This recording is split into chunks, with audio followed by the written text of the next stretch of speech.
You know, 24-hour rule, obviously, finish reviewing the game. How do you sort of think you're going to be poor this weekend?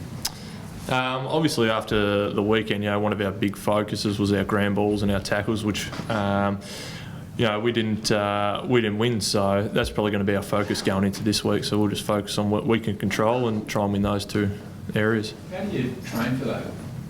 It's a bit hard, especially during the season, because you got your banged up bodies and all that kind of stuff. So we just try and incorporate as much as we can into our drills and all that kind of stuff. But obviously, like I said, it's a little bit hard sometimes. Just with lots of sort of gauntlet running with the bags and all that sort of stuff. Yeah, a couple of bags in there and that kind of stuff. But we try and tackle as much as we can throughout training without being silly and hurting one another. So we just work on as much as we can. Did that, when you watched Port last weekend, did that worry the start that they had? I mean, is that something that you're concentrating on, maybe slowing that down? It didn't worry me too much. Obviously, I'll watch the game. They were unbelievable in that first half, in that first quarter especially. I think they feed a lot off their crowd and what they do before the game. As a player, I think they would love that and something they do feed off. Hopefully they don't have that this week, being our home game. So, but watching that, we can only take a few things out of that and something we can try and work on and stop.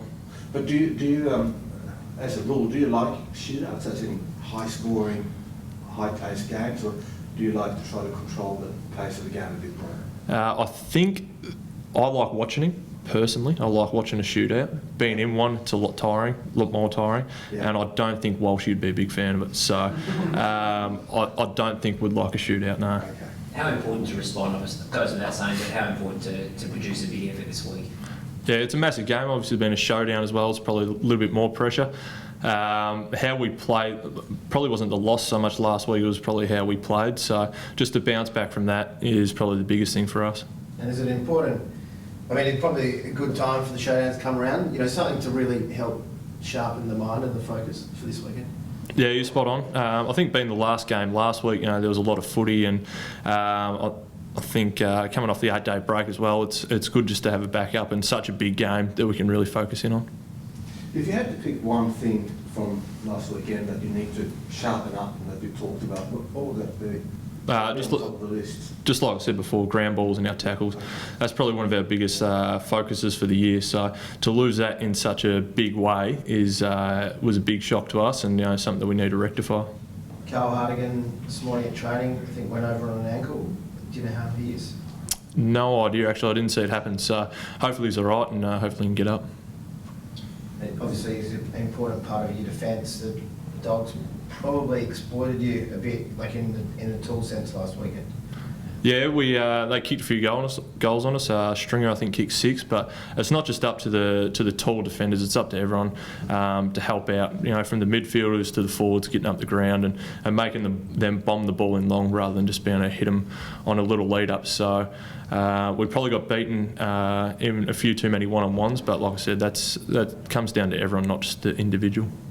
And that was the same issue. I mean, I think you guys flagged pretty much exactly the same thing against Geelong in the pre-season when Mitch Clark kicked it back. Yeah.